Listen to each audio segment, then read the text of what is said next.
दोस्तों आज हम फेमा को लेके आए हैं। एक नया टॉपिक है फॉरेन एक्सचेंज मैनेजमेंट एक्ट 2000। आज हम जानेंगे कि फेमा क्या है, इसका क्या क्या ऑब्जेक्टिव्स हैं, कुछ रूल्स जानेंगे, बेसिक रूल्स, फीचर्स क्या क्या हैं समझेंगे। हाय, I Niharika Behra providing you an easy way of understanding basics. For examination point of view, you can collect study PDFs from EPG Pathshala website under Student Corner section. Thank you. तो हम start करते हैं introduction के साथ। मैंने यहाँ पे कुछ बेसिक पॉइंट्स दिए हैं जो आपको ऑनलाइन मिल सकते हैं। ठीक है, अगर आपको कुछ एक्स्ट्रा जानना है जिसको हम इंट्रोडक्शन के हिसाब से यहाँ पे एक्सप्लेन करने वाले हैं।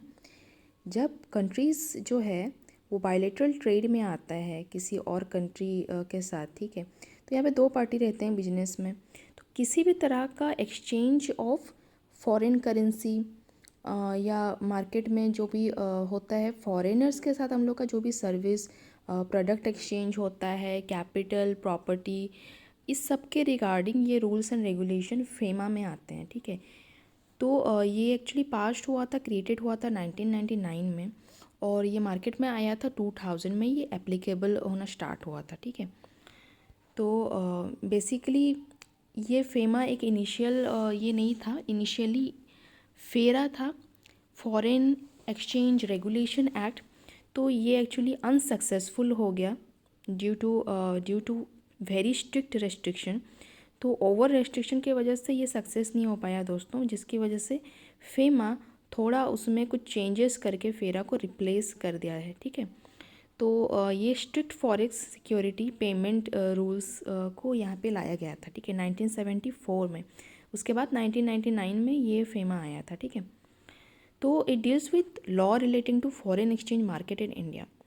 तो it is applicable in whole India. ठीक है, इंडिया में जो फॉरेन एक्सचेंज मार्केट है वहाँ पे जो कुछ भी होता है उसके रिलेटेड बहुत सारे रूल्स एंड रेगुलेशंस हैं जिसको फॉलोअप करते हैं हम लोग। ठीक है, FEMA stands for Foreign Exchange Management Act 2000. FEMA comes under civil law of India. Except some case, one may get arrested if found guilty of not obeying rules.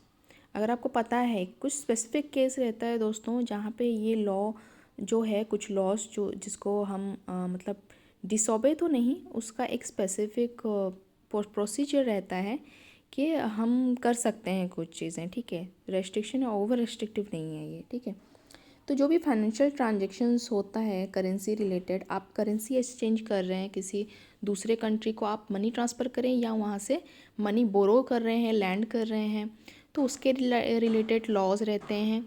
फिर अगर आप कोई इमूवेबल प्रॉपर्टी ओनरशिप ले रहे हैं, कोई दूसरे branches, आप कोई कंपनी हो सकते हैं, पर्सन हो सकते हैं, एसोसिएशन हो सकते हैं, आप अगर फेमा में रजिस्टर जहाँ पे हो गए हैं, क्योंकि आप मार्केट पे फॉरेन मतलब कंट्रीज़ के साथ आप मार्केट में आ रहे हैं, तो इसीलिए। ठीक है, then objective to facilitate foreign trade as well as payments.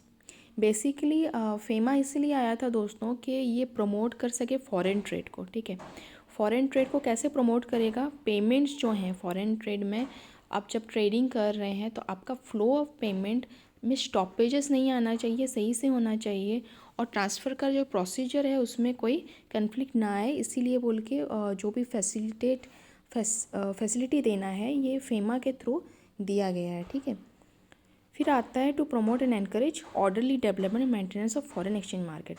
Foreign exchange market में कंटिन्यूसली, आपको पता है थ्योरी ऑफ गेम्स के बारे में आपको नहीं पता होगा दोस्तों, उसके लिए मैं आपको अलग से की वीडियो लाऊंगी।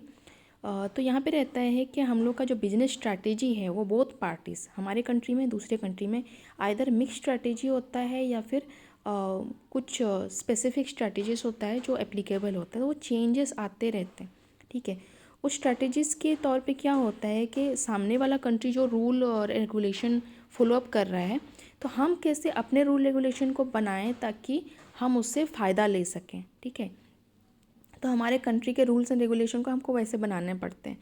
तो इसमें क्या होता है, जब हम फॉरेन एक्सचेंज मार्केट के डेवलपमेंट के बारे में सोच रहे हैं तो उसको ऑर्डरली और सही टाइम पे क्या क्या डेवलपमेंट का क्या नया रूल्स लाना चाहिए, क्या क्या नया चीज़ लाना चाहिए जिसकी वजह से हम लोग का जो फॉरेन एक्सचेंज मार्केट का मेंटेनेंस है वो सही ढंग से जाए, ये फेमा का रिस्पॉन्सिबिलिटी रहता है, ठीक है। रिस्पॉन्सिबिलिटी ऑफ फेमा तो actually regulated by RBI, not regulated, इस काइंड ऑफ आरबीआई जो है उसका रिस्पॉन्सिबिलिटी रहता है कि फेमा का जो रूल्स एंड रेगुलेशंस है वो फॉलोअप हो रहा है या नहीं हो रहा है उसको देखने का, ठीक है।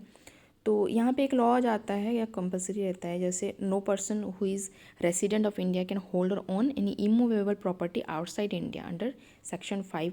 फेमा के अंडर ये सेक्शन 5 में ये लिखा गया है, ठीक है। तो अगर आप इंडिया के रेसिडेंट हैं तो आप कोई भी जो इमूवेबल प्रॉपर्टी है इंडिया से दूसरे कंट्री में, ठीक है, दूसरे कंट्री में जो भी है उसको होल्डअप या ओनरशिप नहीं ले सकते हैं under under this section, okay. ये रूल्स है। तो कहाँ पे आप सोच सकते हैं कि बहुत सारे इंडियंस हैं जो बेसिकली ओनरशिप ले रहे हैं, बहुत सारे प्रॉपर्टीज़ जो हैं फॉरेन में वो सब कुछ भी लिया जा रहा है, तो वो कैसे हो रहा है, ठीक है। तो बेसिकली इसमें एक स्पेसिफिक कंडीशंस रहता है, कंडीशन अप्लाई रहता है दोस्तों हर चीज़ में, ठीक है। आप कोई भी लॉ या कोई भी रेगुलेशन में आप देख लें तो उस कंडीशन के हिसाब से अगर आरबीआई स्पेसिफिकली आपको परमिशन ग्रांट कर रहा है because of some other reason, okay, तो आपका बिजनेस पर्पस हो या कोई ऐसी चीज़ हो जिसकी वजह से आपको कोई एक ब्रांच है, कोई एक एस्टेब्लिशमेंट है जो आपका ओनरशिप वहाँ पे रहना ज़रूरी है, तो उस केस में ये एप्लीकेबल है, आप होल्ड अप कर सकते हैं, ठीक है। फिर आता है RBI can inspect any time about information about A business authorised person by an officer, okay. तो आरबीआई कोई भी अपना एक ऑफिसर भेज देगा आप इंस्पेक्ट करने में, किसी भी टाइम भी भेज सकता है कि आपका जो बिज़नेस एक्टिविटी है वो कैसे चल रहा है और आपका जो फ़ंड ट्रांसफरिंग है वो कौन कौन से कंट्री में जा रहा है, कितना जा रहा है, वो ऑथराइज्ड है या नहीं, सही आप ट्रांसफ़र कर रहे हैं कि नहीं है, ठीक है, कितने प्रॉपर्टीज़ हैं, हर चीज़ का वेरिफिकेशन होता है दोस्तों। तो ये बहुत सारे रूल्स हैं जो फेमा अंडर में आते हैं, फॉरेन एक्सचेंज मैनेजमेंट एक्ट में। तो इसमें रिलेटेड आप देख सकते हैं डिफरेंट डिफरेंट डिपॉजिट रेगुलेशन रहते हैं, आपको कहाँ डिपॉजिट करना है, 2 अकाउंट सेक्शन होते हैं। करंट अकाउंट ट्रांजेक्शन को लेके एक रूल्स है स्पेसिफिकली, आप एक्वायर कर रहे हैं या ट्रांसफ़र कर रहे हैं कोई इमूवेबल प्रॉपर्टी इंडिया से किसी फॉरेनर को, या फॉरेन मार्केट का कोई प्रॉपर्टी जो अपने नाम पे ट्रांसफ़र करवा रहे हैं या एक्वायर कर रहे हैं आप, तो उसके रिलेटेड रेगुलेशन अलग से है। तो आप रिसीप एंड पेमेंट का जो मेथड है, किस मेथड पे आप करने वाले हैं उस पर डिपेंड करता है। बहुत सारे कंट्रीज़ है दोस्तों, तो ये हम लोग यूज़ कर रहे हैं भारत इंटरफेस जो यूज़ कर रहे हैं, हम भीम ऐप यूज़ कर रहे हैं। तो ये सब एप्लीकेशन फॉरेन कंट्रीज़ में नहीं है, उन लोग का मेथड अलग रहता है, डिफरेंट डिफरेंट रहता है। जैसे कुछ कुछ रहता है कंपलसरी, जैसे पेपाल हो गया, आप पेपाल से आप मनी दूसरे कंट्री से आप ले सकते हैं आपके ईमेल के थ्रू, अगर आपके पास पेपाल अकाउंट है, और वो लोग आपसे ले सकते हैं, रिसीव कर सकते हैं। तो रिगार्डिंग बोरोइंग एंड लेंडिंग, आप किसी से उधार ले रहे हैं किसी दूसरे कंट्री के पर्सन से, या कोई बिजनेस पर्सन एसोसिएशन या कंपनी से ले रहे हैं, ठीक है, लोन लें, लेंडिंग लें, बोरोइंग लें, आप ले रहे हैं या फॉरेन कंट्री का पर्सन आपके बैंक से ले रहा है, ठीक है। आप वर्ल्ड बैंक से जैसे हम ले सकते हैं, हम सब ले सकते हैं, वो डिफरेंट थिंग है, बट डिफरेंट डिफरेंट बैंक्स हैं जो कि हमारे कंट्री में नहीं होंगे लेकिन दूसरे कंट्री में होंगे, आप अगर वहाँ से ले रहे हैं, ठीक है, उसका मेथड्स होता है। Then cross border merger related rules and regulation. तो सपोज़ ये एक इम्पॉर्टेंट है सेक्शन दोस्तों, यहाँ पे फॉरेन एक्सचेंज मैनेजमेंट ट्रांसफ़र और issue of security by a person resident outside India. अगर आप एक इंडियन रेसिडेंट हैं बट करेंटली आप एक दूसरे कंट्री में रह रहे हैं, वहाँ पे आपका जो घर है, ठीक है, तो आपके सिक्योरिटी के लिए, आप ऐसा ज़रूरी नहीं है कि आप दूसरे कंट्री में जाके रह रहे हैं तो आपको कोई नुकसान नहीं हो सकता, ठीक है। तो वहाँ पे क्योंकि आप इंडिया से हैं, इसकी वजह से हो या इसकी वजह से ना भी हो, इश्यूज़ तो रहते हैं, सिक्योरिटी इश्यूज़ तो रहते हैं, लेकिन क्या होता है अगर अपने देश के जो सिटीज़न हैं उन पे ज़्यादा प्रोटेक्टिव रह सकते हैं लोग, ठीक है। और जो बाहर के जो सिटीज़न्स हैं, दूसरे कंट्री के सिटीज़न हैं, उसके तरफ कई बार हम लोग का ज़्यादा ध्यान नहीं जाता है कि उनको कोई सिक्योरिटी इशू हुआ, उनको चोरी हो गया। आपको पता है टूरिस्ट जब आते थे फॉरेन से तो उनके साथ बहुत कुछ हादसाएँ होते थे, उनकी किडनैपिंग भी हो जाती हैं, टूरिस्ट लोगों का जो फॉरेनर्स इंडिया में आते हैं उनकी किडनैपिंग हो सकती है, उनसे चोरी हो सकती है। तो उनके जो फ़ोन, जो लैपटॉप और पैसे हैं, ये सब कुछ हैक करने की कोशिश किया जा सकता है। सबको चोरी किया जाने की कोशिश कर सकता है इंडिया में, ठीक है। क्योंकि India is a poor country, no this is not a definition, but poverty is everywhere. तो अगर आप फॉरेन में भी आप रह रहे हैं तो वहाँ पे भी आपकी चोरी हो सकती है। तो ये उस केस के बारे में, अगर आप कहीं फॉरेन में रह रहे हैं, रेसिडेंट हैं, तो आपको जो सिक्योरिटी मिल सकता है इसके अकॉर्डिंगली आपका कुछ सिक्योरिटी इश्यूज़ पे ये कुछ एप्लीकेबल कर सकता है, अपना रोल पुट कर सकता है, ठीक है। तो देन आता है रेमिटेंस ऑफ एसेट्स, डिपॉजिट, ऐसे रहते हैं ब्रांच ऑफिस इसके रिलेटेड, ठीक है। ये कुछ फीचर्स हैं दोस्तों, जैसे it empowers the central government to impose restriction on dealings in foreign exchange and foreign security and payments to and receives from any person outside India.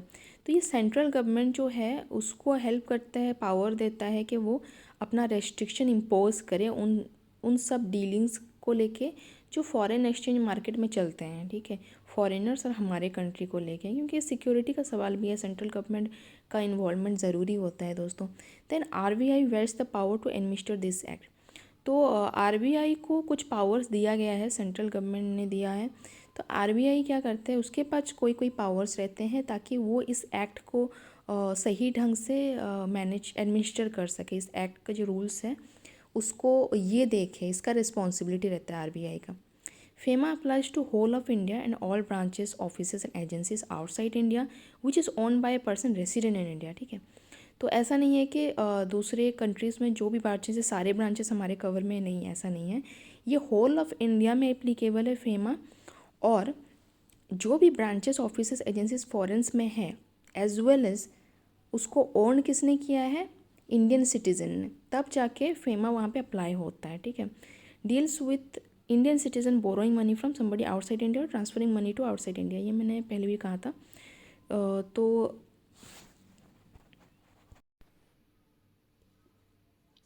Thank you दोस्तों video देखने के लिए। अगर आपको पसंद आया और इसी तरह वीडियोस आपको पसंद हैं तो लाइक, कमेंट और शेयर करना ना भूलें। सब्सक्राइब ज़रूर करें अगर आपको आगे भी ऐसे वीडियोस चाहिए तो। Thank you.